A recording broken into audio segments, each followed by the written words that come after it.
E aí, pessoal, como é que vocês estão? Tudo bem? Espero que sim. Bora filosofar? Tamo junto. Olha só, estou começando com vocês agora uma sequência de aulas sobre liberalismo, tá? Vamos entender o que é o liberalismo, depois o liberalismo político, liberalismo econômico, se existe de fato liberdade no liberalismo, hoje é os desdobramentos do liberalismo, chamado neoliberalismo, e tudo que foi construído desde o John Locke até os dias de hoje.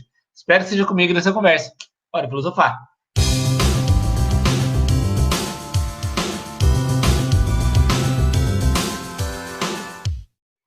Então, vamos lá, gente. Ó, só para a gente entender, na essência, a gente vai começar a trabalhar agora as bases do chamado liberalismo, que ele vai ter dois caminhos, o liberalismo político e o liberalismo econômico.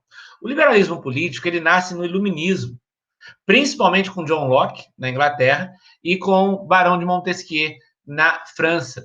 E a ideia das liberdades individuais e a garantia que o poder esteja na mão dos indivíduos, para que eles possam protagonizar. Depois vai nascer o chamado liberalismo econômico, que vai ter na Riqueza das Nações, o grande livro do Adam Smith, seu principal fundamento, entendendo que esse Estado, garantido pelos indivíduos, vai progredir com a propriedade privada. E aí a livre concorrência vai ser o fundamento das relações econômicas na sociedade. Tá? Então, dentro desse princípio, hoje, nessa primeira aula, eu trabalho com vocês o liberalismo político, entendendo como que o John Locke, no segundo tratado sobre o governo, propõe que os indivíduos possam atuar de forma livre, desde que haja a partir da regulamentação das leis criadas pelo Estado, que reflitam os interesses dos indivíduos. Vamos para a aula? Essa ideia do liberalismo, ela surge no contexto do iluminismo. São dois filósofos iluministas que vão pensar a ideia de um Estado pequeno, onde os indivíduos possam atuar e possam ser protagonistas da sociedade. Na Inglaterra, o John Locke, alguém de quem nós já falamos e que eu vou retomar agora. Na França, o Montesquieu. A partir desses dois caras, vão surgir outros pensadores, como, por exemplo, Adam Smith, como Benjamin Constant, que vão reforçar a ideia de um liberalismo. Uma doutrina política, como eu já disse a vocês, mais voltada à direita, onde defende cada vez mais um protagonismo dos indivíduos e não do Estado. Tá? Do liberalismo político vai nascer depois o liberalismo econômico, que estão no mesmo cesto, vamos pensar assim. Bom, a ideia central do liberalismo é entender que o Estado ele tem que intervir o mínimo possível. É a ideia de que quanto mais os indivíduos, de forma livre, viverem seu direito natural, mais eles vão progredir. Eles, indivíduos, vão progredir. E aí, naturalmente, a consequência é natural. Os indivíduos progredindo, o Estado vai progredir também. Então, é necessário tirar a ação direta do Estado, entregar para os indivíduos, depois no liberalismo econômico, esses indivíduos vão compor a propriedade privada, a iniciativa privada, e esses vão ser responsáveis pelo progresso da sociedade. Dentro de um princípio liberal, o Estado ele tem que aparecer em momentos pontuais. Em momentos de crise, em momentos de conflito, ou então o Estado ele tem que garantir direitos individuais aos cidadãos. Mas quanto mais os cidadãos forem protagonistas da sociedade, mais o Estado cresce. Então, o que é necessário? É necessário tirar a autonomia do Estado e entregar essa autonomia para o indivíduo. Dentro dessa ideia, nós temos três objetivos claros. O primeiro é entender que o poder civil é, de fato, quem tem poder. O que é poder civil? Poder dos indivíduos. É a sociedade que tem poder. Montesquieu, por exemplo, a gente já trabalhou isso na aula dele. Montesquieu fala: olha, a lei ela emana do povo. A lei ela nasce dos indivíduos. O poder é do povo. Então, qual é a verdadeira origem do poder? Os indivíduos. Qual é a finalidade e a extensão do poder? Os indivíduos. O Estado, ele é um instrumento dos indivíduos, da realização dos indivíduos. O protagonismo da sociedade deve prevalecer por parte da própria sociedade. Além disso, um outro objetivo do liberalismo é entender que as instituições políticas devem garantir para nós três coisas: liberdade, igualdade e propriedade privada. Então, entendam, de um lado você tem o poder civil, os indivíduos. Do outro lado, você tem as instituições políticas, o Estado. Os indivíduos realmente têm o poder. O Estado ele tem que dar garantias das nossas liberdades. O Estado ele tem que dar garantia que, do ponto de vista jurídico, a igualdade vai prevalecer. Somos iguais diante da lei. E o Estado ele tem que garantir que as minhas propriedades sejam asseguradas. Então, se eu tenho lá uma padaria, se eu pago os meus impostos, se eu estou em dia com as minhas obrigações, o Estado tem que garantir que a minha padaria ela continue existindo, sendo minha. Porque como que o Estado vai crescer? O Estado vai crescer comigo respeitando as regras, as leis, as normas do Estado. Agora pensem, se toda a sociedade entender que o poder é dela, que o Estado não é esse ser superior, supremo, o maior de todos, o pai dos pobres. Se eu buscar progredir pela minha própria força, eu, Gigi, aqui na minha casa, nos meus negócios, buscarem progredir pela minha própria força. Se o meu vizinho, nos negócios dele, ele buscar progredir pela própria força dele. Se o meu pai, se o meu irmão, se cada um buscar o seu próprio progresso, quem que vai crescer com isso? O Estado. Vai ser um Estado forte. Não grande, mas forte. Uma economia forte. Com instituições fortes. Garantindo as liberdades dos indivíduos. Agora, se eu fico aqui na minha casa, esperando lá o auxílio do Estado, se tudo que acontece na minha vida, eu vou buscar a culpa no Estado, eu não progrido. E se eu não progredir, o Estado também não progride. Então, o liberalismo ele vai entender exatamente isso. Olha, deixe os indivíduos trabalharem, deixe os indivíduos viverem suas liberdades individuais, deixa. No momento em que o indivíduo começar a não respeitar as liberdades, a infringir as leis, aí o Estado aparece. Caso contrário, não. Além disso, um outro objetivo muito claro é que no estado natural existe uma relativa paz. Se cada um viver dentro da sua liberdade individual, bacana, legal. Em que momento que vai surgir a guerra? Em que momento vai surgir o conflito? Em que momento o Estado deve aparecer? O Estado ele deve aparecer em momentos de instabilidade. O Estado ele deve aparecer quando as liberdades individuais não estejam sendo garantidas. O Estado ele deve aparecer quando os indivíduos entrarem em crise. Aí o Estado aparece. Caso contrário, não. Quer ver? Vou dar um exemplo. Nós temos aqui no Brasil um programa assistencial que é o Bolsa Família. O Bolsa Família ele é muito bom. Ele é muito bom. Ele ajuda em momentos de crise pessoas vulneráveis, pessoas instáveis economicamente. Só que o Bolsa Família ele não pode ser um programa permanente. A pessoa não pode ficar anos e anos recebendo esse programa, porque ela fica dependente do Estado. o Estado passa a ser mais importante que o indivíduo, e não pode ser dessa forma. O indivíduo é mais importante que o Estado. Os indivíduos devem ser mais importantes que o Estado. Agora, você pensa, uma família que tem lá 4 filhos, e aí você tem uma renda lá de, vou falar aí um valor, não tem, R$ 1.000 por mês de Bolsa Família referente aos 4 filhos. Esse cara, ele se acomodou nessa condição.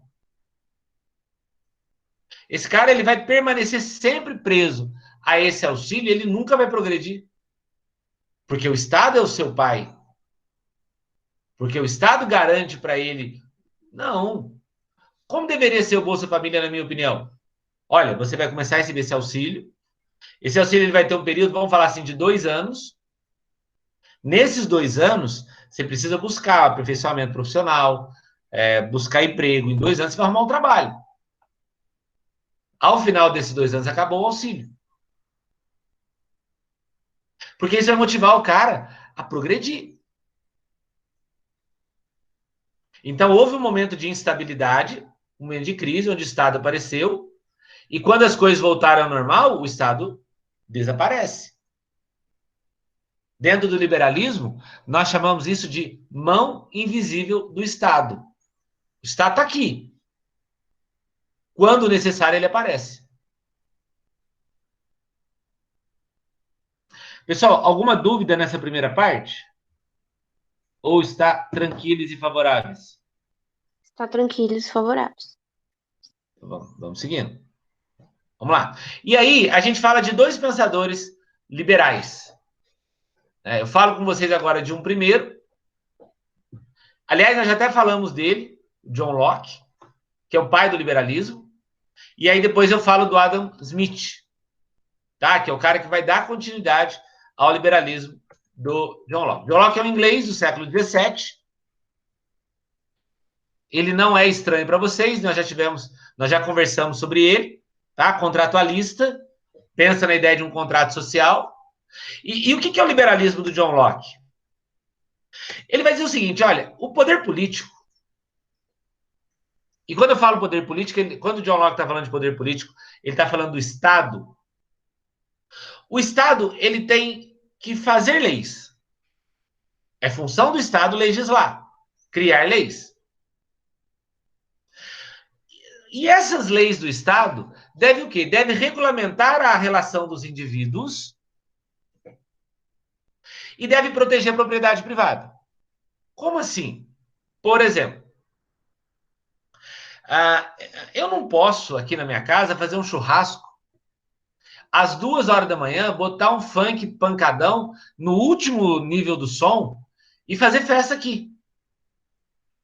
Olha, eu tenho direito à felicidade. Eu tenho esse direito. Está previsto na Constituição. Só que esse meu direito, ele deve ser limitado pela regulamentação do Estado. Por quê? Porque se eu botar um funk pancadão às 2 da manhã aqui, os meus vizinhos vão chamar a polícia. Então eu racionalmente entendo, opa, peraí. Beleza, existe para mim uma liberdade. Só que eu tenho que limitar essa liberdade pelas leis criadas pelo Estado. Então, eu posso estar com os meus amigos na minha casa às 2 da manhã. Eu posso fazer um churrasco às 2 da manhã. Mas eu tenho que estar com o som desligado.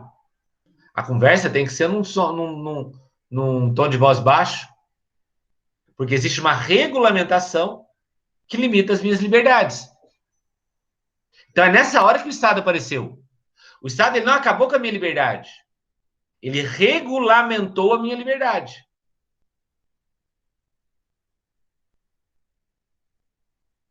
Então, ainda também nessa questão de propriedade. Então, eu estou lá e aí eu vendo pastel a R$ 2. Pago os meus impostos, uso o material aceito pela vigilância sanitária, estou com alvará de permissão da minha barraquinha de pastel, tudo em dia. E entendi que R$ 2 é um preço justo. Aí um outro pasteleiro do meu lado começa a vender pastel a R$ 1.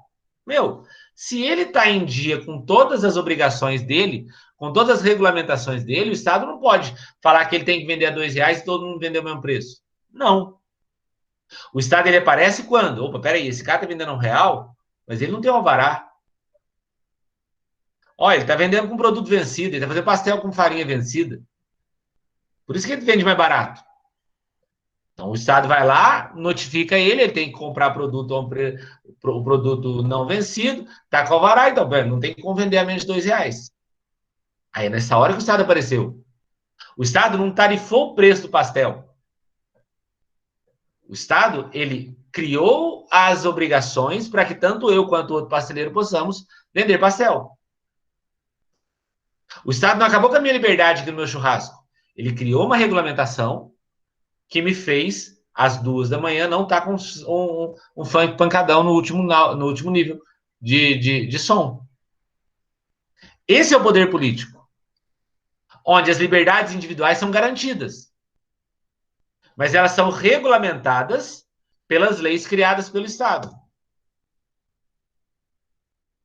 Esse poder político, ele nasce de um estado de natureza. O poder político, ele nasce dos próprios indivíduos. Estado de natureza é a lei natural que rege os indivíduos. Ele nasce de nós. Só que o John Locke, ele vai entender o seguinte, olha, todo mundo quando nasceu, ele tem em si um direito natural. Esse direito natural, como nós já falamos numa outra aula, é uma perfeita liberdade. Gente, nós temos um direito natural que está em nosso estado de natureza, que está em nossa própria natureza.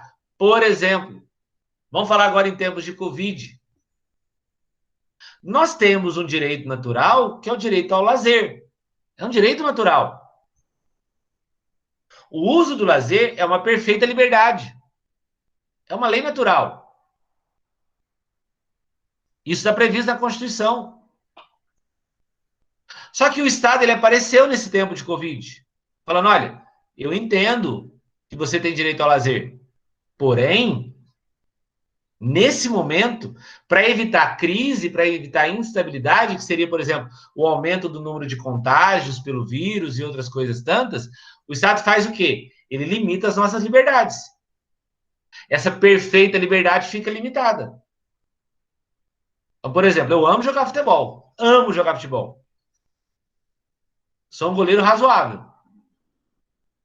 Dia 17 de março de 2020, não foi dia 20 de março de 2020, a Prefeitura Municipal de Pouso Alegre estabeleceu um decreto fechando as quadras de futebol. Beleza, eu tenho um direito natural de jogar futebol. Mas nesse momento de instabilidade, o melhor foi o quê? Aceitar essa regulamentação para que não houvesse novas crises. Beleza. Nesses 6 meses, cansaram de me ligar, Giovanni, tá tendo um futebol clandestino lá na roça de não sei quem. Giovanni, vamos jogar um clandestino hoje à noite? Eu poderia partir de uma lei natural e pensar, não, eu tenho direito ao lazer. Só que eu sou regulamentado pelo Estado. Não, peraí, eu não posso. Embora a vontade era grande de jogar, a minha resposta sempre era não. E vivendo sempre a expectativa da liberação das quadras. Até que há poucos dias, a prefeitura estabeleceu um decreto liberando o futebol ao ar livre. As quadras voltaram. Então, estou jogando. Voltei a jogar. Por quê? Porque esse direito natural foi garantido pela regulamentação do Estado. O liberalismo não é uma zona que todo mundo faz o que quer. O liberalismo é uma prática, uma conduta onde as pessoas fazem aquilo que está regulamentado pelo Estado dentro do seu direito natural. À medida que o Estado regulamenta, nós vamos vivenciando a nossa vida. Se tiver um novo decreto da prefeitura, entendendo que, bom, aumentaram os casos, vão fechar as quadras, eu vou ter que aceitar. E esperar com que tudo isso passe e o Estado regulamente a nossa vida. Por que nós temos, então, que sair do nosso estado natural? Segundo John Locke, por que o Estado tem que aparecer com essas regulamentações de vez em quando? Por que não dá para viver totalmente livre? Por que é impossível a gente agir pela nossa própria vontade? John Locke aponta os motivos. Primeiro, ele fala que a gente é muito racional pelo poder. A busca pelo poder nos faz entrar em guerra. A nossa razão, ela é uma razão que está sempre atrás de poder. E o grande problema é que nós não conseguimos viver esse poder de forma racional. Por quê? Porque, embora a nossa razão busque o poder, nós somos movidos por paixões. E as paixões nos levam ao estado de guerra. Exemplo. Voltemos à possibilidade do meu churrasco aqui na minha casa às 2h com funk pancadão no último nível de som. A minha razão até me levaria a pensar, cara, peraí. É verdade, eu tenho que pensar nos meus vizinhos. Mas a minha vontade de dançar funk e queimar carne é maior do que a minha razão. Então eu vou lá e ligo o som no talo. O grande problema que o John Locke entende é que se nós fôssemos guiados por essa razão, nós não precisaríamos sair do estado natural. Nós viveríamos essa perfeita liberdade, talvez até sem a necessidade do Estado. O problema é que nós não vivemos assim. O problema é que nós somos conduzidos por paixões. E a paixão, ela sempre vai me levar para um estado de guerra. Sempre. Eu vou sempre esquecer que a minha liberdade, ela acaba quando começa do outro. Eu vou sempre esquecer que a minha liberdade, ela tem que encontrar a limitação. E a limitação é o outro. Eu vou sempre me deixar guiar pelas paixões, vou ligar o foda-se e dane-se o mundo. Então, o John Locke está percebendo o quê? Como os indivíduos eles são guiados por paixões, é necessário o Estado para regulamentar as liberdades individuais. Entendam, regulamentar, não acabar com as liberdades individuais. O Estado ele tem que aparecer para me tirar dessa condição de paixão. E não entendam paixão no sentido amor, não, gente. Paixão é a vontade, é querer fazer aquilo que quer. Então, vamos fazer o seguinte, Estado. Quando você perceber que os indivíduos estão agindo pela paixão e não pela razão, apareça. E como que o Estado vai aparecer? Criando as leis, regulamentando as relações dos indivíduos. Passa a ser necessário um, aspas, juiz, para garantir a estabilidade, a paz e o progresso. Esse juiz vai me tirar da condição de paixão e me colocar na condição de razão. Esse juiz, então, vai conduzir a sociedade ao progresso. Esse juiz, na visão do John Locke, é o parlamento. É um corpo político. E eu acho isso muito interessante na ideia do Locke. Porque ele está falando, olha, o que acontece é que um parlamento se forma, um corpo político se forma, um grupo de pessoas se formam, para quê? Para conduzir o governo. Para que um só não tome as decisões pelo todo. E esse parlamento vai ser a voz do governante para o povo e a voz do povo para o governante. Porque o parlamento sabe como é que os indivíduos vivem. Então, ele vai ser capaz de regulamentar as relações dos indivíduos sem acabar com as liberdades. E isso é o liberalismo político do John Locke. Na próxima aula, a gente vai falar do liberalismo econômico. Aí vai aparecer para nós a figura do Adam Smith. Pessoal, então é isso aí. Essa é a primeira parte da nossa conversa sobre liberalismo, onde eu entendi com vocês o que é o liberalismo e as bases do chamado liberalismo político. Na próxima aula, a gente vai aprofundar no liberalismo econômico, tá? A gente vai conhecer Adam Smith e as bases do que ele chama de liberalismo clássico ou liberalismo econômico, que vai conduzir a sociedade a partir da Revolução Industrial. Então, o liberalismo político ele está diretamente ligado ao iluminismo, tá? O liberalismo econômico ele está diretamente ligado à Revolução Industrial. Você vai entender isso na próxima aula. Espero que seja comigo. Bora filosofar.